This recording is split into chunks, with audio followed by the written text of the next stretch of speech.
สวัสดีค่ะคุณผู้ชมยินดีต้อนรับเข้าสู่ช่องมาดามทีกับติ้งกนิกาบายพูนสินการ์เด้นนะคะวันนี้ได้รับข้อความด่วนค่ะขอความช่วยเหลือจากแอดมินเพจต่างๆค่ะว่าพี่ติ้งค่ะช่วยทำคลิปให้หน่อยเกี่ยวกับการปลูกเลี้ยงต้นไทรใบสักและยางอินเดียเจ้าปัญหาเนี่ยค่ะได้ค่ะจัดให้ค่ะกับช่วงมือใหม่หัดเลี้ยงค่ะFest hela dagen Mjöl från livets grottekvarn Fest hela dagen Små på stort, det har vi alltid gjort Så det är bullfest hela ช่วงมือใหม่หัดเลี้ยงค่ะก่อนที่คุณผู้ชมจะเลี้ยงต้นไม้นะคะเราต้องรู้นิสัยใจคอของเขาก่อนนะคะจะเอาเขามาเลี้ยงเนี่ยค่ะเราต้องรู้ก่อนว่าพื้นเดิมเลยธรรมชาติของเขาเนี่ยเขาเป็นต้นไม้ประเภทไหนเขาชอบอยู่แบบไหนนะคะไทรใบสักและยางอินเดียค่ะเป็นไม้ตระกูลไฟกัสค่ะหรือเป็นไม้ตระกูลไทร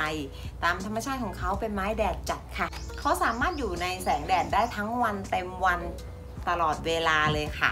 และเขาเป็นไม้ยืนต้นที่มีต้นใหญ่มีรากใหญ่นะคะเมื่อรูปทรงเขาสวยงามค่ะก็เลยมีการเอามาปลูกเลี้ยงเพื่อเป็นไม้ประดับนะคะเสร็จแล้วทีนี้ตามท้องตลาดทั่วไปค่ะการขยายพันธุ์เพื่อเอามาจำหน่ายเป็นไม้ประดับนะคะก็คือการตอนกิ่งค่ะและการทำเนื้อเยื่อค่ะการเพาะเลี้ยงเนื้อเยื่อนะคะมีแม่ค้าหลายๆคนให้ข้อมูลกับลูกค้าว่าเป็นไม้ที่มาจากการเพาะเมล็ดค่ะจริงๆแล้วอะค่ะยังไม่มีข้อมูลยืนยันค่ะว่าไม้พวกนี้ที่อ้างว่าเป็นไม้เพาะเมล็ดนะคะเป็นไม้เพาะเมล็ดจริงๆหรือเปล่าเนื่องจากว่าการเพาะเมล็ดนะคะต้องใช้เวลานานเมล็ดเขาเป็นเมล็ดที่ค่อนข้างใหญ่นะคะเจ้าไทรใบสักเนี่ยเมล็ดเท่าผลมะนาวเลยค่ะแล้วก็มีเปลือกที่แข็งการงอกการเจริญเติบโตนะคะต้องใช้เวลาเป็นปีค่ะกว่าจะเอาออกมาขายได้ซึ่งมันไม่ทันกับการทำในระบบของเชิงพาณิชย์นะคะ ดังนั้นการตอนกิ่งและการทำเพาะเลี้ยงเนื้อเยื่อค่ะเป็นวิธีที่รวดเร็วและสามารถขยายจำนวนได้มากที่สุดค่ะเสร็จแล้วนี้คุณผู้ชมก็มาสงสัยว่าเอาแล้วอย่างเงี้ยถ้าหากว่าต้นไม้ไม่ได้มาจากการเพาะเมล็ดราคาตามท้องตลาดเนี่ยเขาก็ไม่มีรากแก้วเมื่อไม่มีรากแก้วแล้วจะแข็งแรงไหมอันนี้คุณผู้ชมไม่ต้องเป็นห่วงหรอกค่ะเนื่องจากว่าต้นไม้เนี่ยค่ะคุณเอามาเลี้ยงไว้ในกระถางค่ะรากฝอยของเขาเนี่ยค่ะถ้าสมบูรณ์ดีรากเดินเต็มกระถางเกษตรกรผู้ผลิตนะคะผลิตต้นไม้ที่มีรากสมบูรณ์ดีแล้วรากเดินดีแล้วค่ะอันนั้นน่ะค่ะถือว่าเป็นไม้ที่แข็งแรงดีแล้วค่ะทีนี้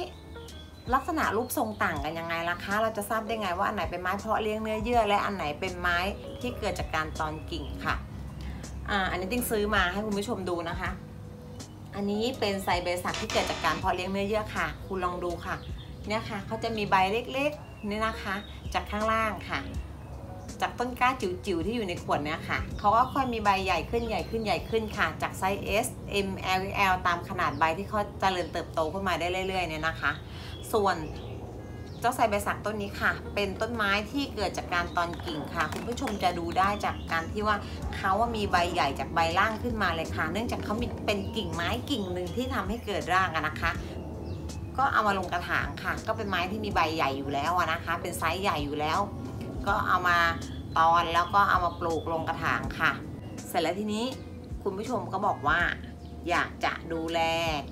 ใช่ไหมคะอยากจะเอาน้องไปเลี้ยงจะเลี้ยงยังไงคะเวลาเราจะเลี้ยงต้นไม้อีกอย่างหนึ่งก็คือเราต้องพิจารณาจากพื้นที่สภาพแวดล้อมที่เราจะเอาไปเลี้ยงค่ะ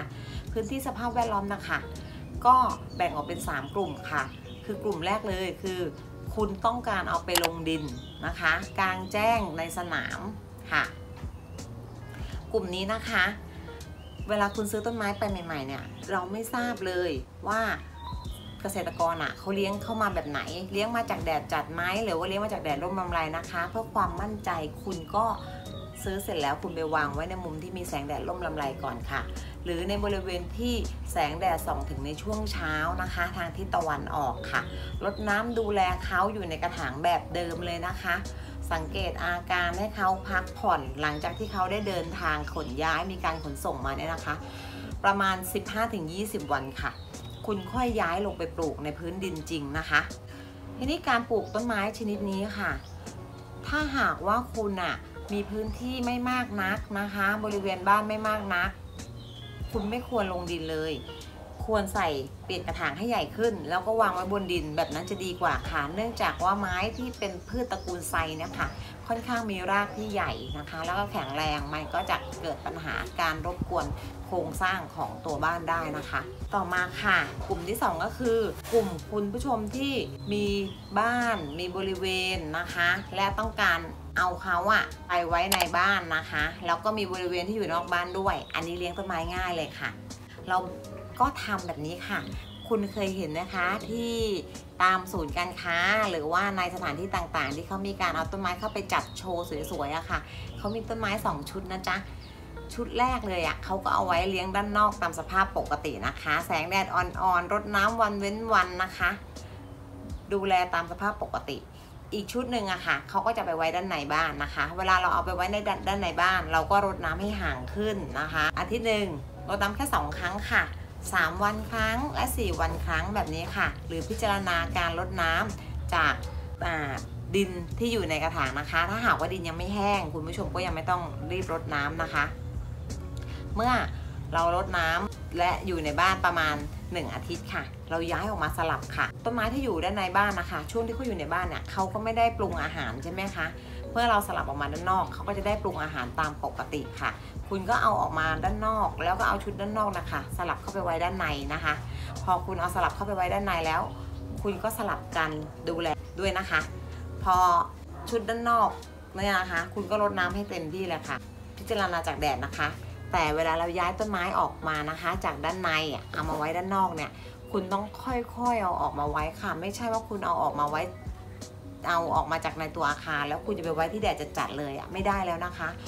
ถึงเขาจะเป็นไม้แดดจัดตามธรรมชาติค่ะแต่เมื่อคุณเอาเขาไปไว้ในตัวอาคารเป็นอาทิตย์แล้วนะคะเส้นใยใบของเขาเขาก็ปรับสภาพตัวเองเพื่อที่จะลดการคายน้ำการสร้างเส้นใยใบของเขาก็จะเปลี่ยนไปค่ะ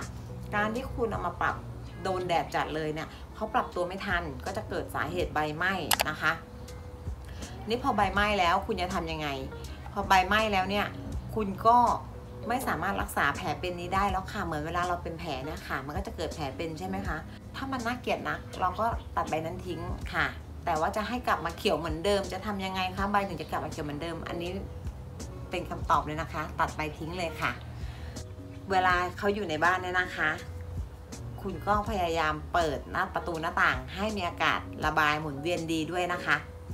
รดน้ำต้นไม้ในบ้านรดน้ำต้นไม้นอกบ้านเทคนิคก็คือการรดน้ำช้าๆค่ะการที่คุณเอาแก้วใส่น้ำแล้วเทน้ำลงไปเลยโดยตรงเนี่ยนะคะทำให้น้ำเนี่ยไหลออกจากวัสดุปลูกออกจากกระถางเนี่ยเร็วมากนะคะวัสดุปลูกยังไม่ทันจะซึมน้ำเลยค่ะน้ำก็ไหลออกไปหมดแล้วคุณก็หาอุปกรณ์ก็คือฝักบัวนะคะหรือว่าภาชนะที่มีรูเล็กๆเนี่ยค่ะค่อยๆรดน้ำอย่างช้าๆค่ะเพื่อให้วัสดุปลูกเนี่ยได้อุ้มน้ำได้เต็มที่นะคะกรณีที่3ก็คือกรณีที่คุณต้องการเลี้ยงเข้าไว้ในอินดอร์เนื่องจากว่าคุณไม่มีสถานที่ที่จะเลี้ยงไม้2 ชุดสลับกันเข้าออกค่ะอันเนี้ยจะค่อนข้างต้องดูแลนิดนึงจะต้องใส่ใจมากเป็นพิเศษนิดนึงค่ะเนื่องจากว่าแสงแดดที่ไม่เพียงพอหรือว่าการที่ไม่มีแสงแดดเนี่ยนะคะมันก็ทำให้ต้นไม้นะคะไม่สามารถสังเคราะห์แสงได้ไม่สามารถปรุงอาหารได้ใช่ไหมคะคุณก็เข้าใจว่าเจ้าแสงไฟนีออนเนี่ยค่ะสามารถช่วยให้ต้นไม้เจริญเติบโตได้นะคะจริงๆแล้วคลื่นแสงจากไฟนีออนเนี่ยค่ะมันไม่ได้เป็นคลื่นแสงที่เหมาะสมในการเจริญเติบโตของต้นไม้ค่ะการที่เขาจะใช้เปิดไฟสำหรับเลี้ยงต้นไม้เนี่ยค่ะเขาจะมีไฟเฉพาะนะคะเป็นหลอดไฟ LED ที่มีความยาวของคลื่นแสงที่เหมาะสมกับสภาพของชนิดต้นไม้ต่างๆกันไปค่ะอันนี้เดี๋ยววันหลังติ้งหาข้อมูลแล้วเดี๋ยวเราจะเอามาแชร์กันนะคะว่าจะทำยังไงนะคะอันนี้เป็นความรู้ใหม่ของตัวเองเหมือนกันค่ะ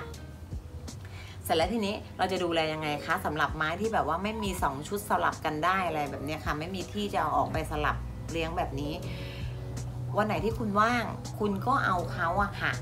ไปวางไว้ในบริเวณที่ค่อนข้างโดนแสงบ้างค่ะพยายามทำให้มากที่สุดนะคะเท่าที่คุณจะทำได้การรดน้ำนะคะก็สัมพันธ์กับแสงแดดเหมือนเดิมค่ะแดดน้อยน้ำน้อยค่ะรดน้ำอาทิตย์ละ2 ครั้งพอนะคะเพราะว่าเขาปรุงอาหารได้ไม่มากค่ะแล้วก็รดน้ำอย่างเดียวไม่ได้นะคะอย่าลืมใส่ปุ๋ยด้วยนะคะปุ๋ยก็ประมาณ2 เดือนครั้ง2 เดือนครึ่งครั้งหนึ่งค่ะเป็นปุ๋ยสูตรเสมอค่ะ ทีนี้เวลาเราจะเอาเขาไปโดนแสงแดดก็อย่าลืมนะคะถ้าหากว่ามุมที่มีแสงแดดจัดนะคะขยับหลบให้เขานิดนึงค่ะให้เป็นแสงแดดที่ว่าเป็นแสงแดดจางๆค่ะข้อห้ามนะคะในการเลี้ยงต้นไม้นะคะอันดับแรกเลยคือคุณอย่าใช้จานรองกระถางเพื่อเป็นวัสดุที่เป็นการให้น้ำช่วยในการให้น้ำอันนั้นใช้ไม่ได้นะคะจานรองกระถางมีประโยชน์เพียงเพื่อใช้กันซึมเปื้อนนะคะไม่ให้บ้านคุณเปื้อนเท่านั้นเองรดน้ำเสร็จแล้วน้ำที่เหลือออกมาไหลออกมาจากกระถางคุณก็เอาน้ำตรงนั้นอะไปเททิ้งแล้วก็เอาจานรองกลับมาวางไว้ที่เดิมค่ะอีกอันนึงก็คือการใช้สเปรย์แว็กซ์ใบค่ะ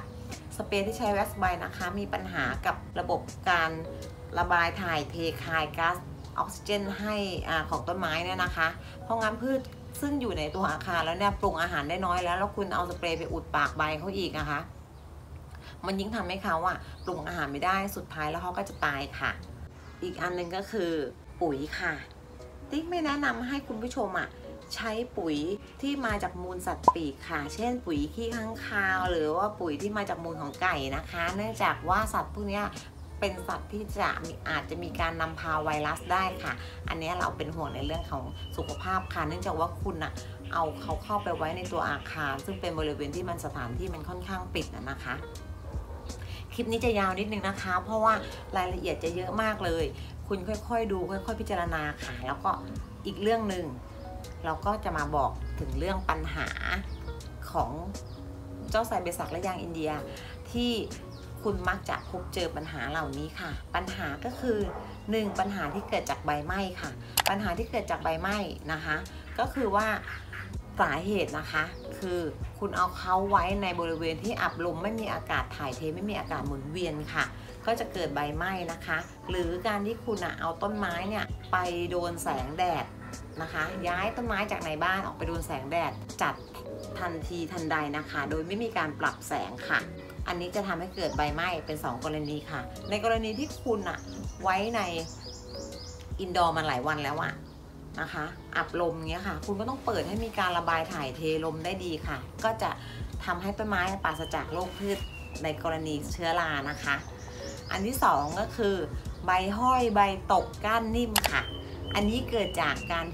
ารได้รับแสงไม่เพียงพอค่ะเมื่อต้นไม้ได้รับแสงไม่เพียงพอเนี่ยนะคะก็จะเกิดใบห้อยใบตกก้านนิ่มค่ะหรือต้นไม้เอ็นนะคะถ้าหากว่าลักษณะของต้นไม้เอ็นเนื่องจากว่า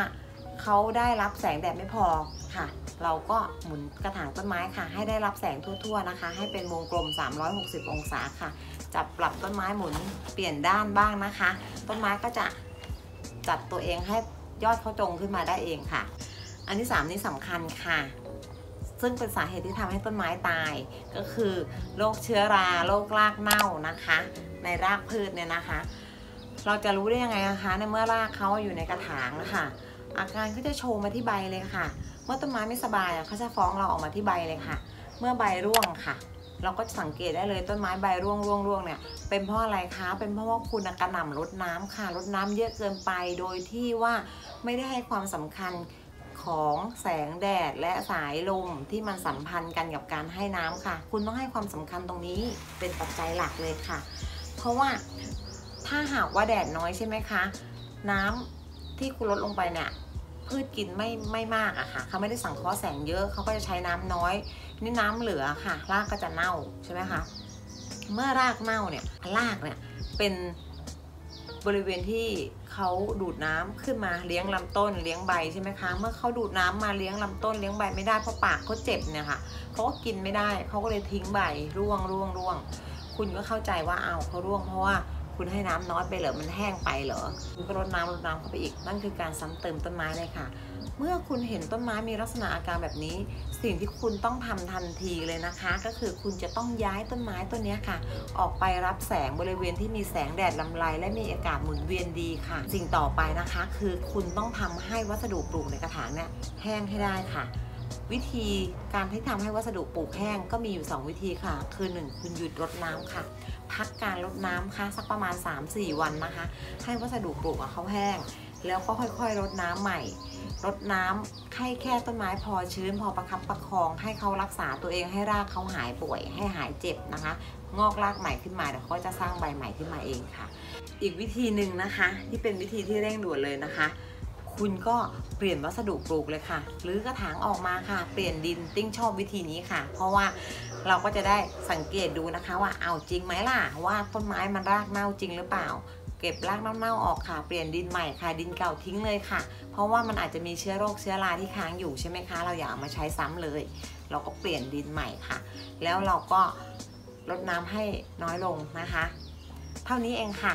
เบื้องต้นของการดูแลต้นไม้ค่ะการเลี้ยงต้นไม้ถ้าเราใส่ใจเรื่องรายละเอียดเล็กๆน้อยๆนะคะคุณก็ทำได้ค่ะขอบคุณนะคะสำหรับวันนี้ขอบคุณสำหรับการติดตามขอบคุณสำหรับทุกแชร์ทุกไลค์ฝากกดแชร์กดไลค์กด Subscribe ให้ติ๊กด้วยนะคะแล้วพบกันใหม่ในคลิปหน้าค่ะสวัสดีค่ะ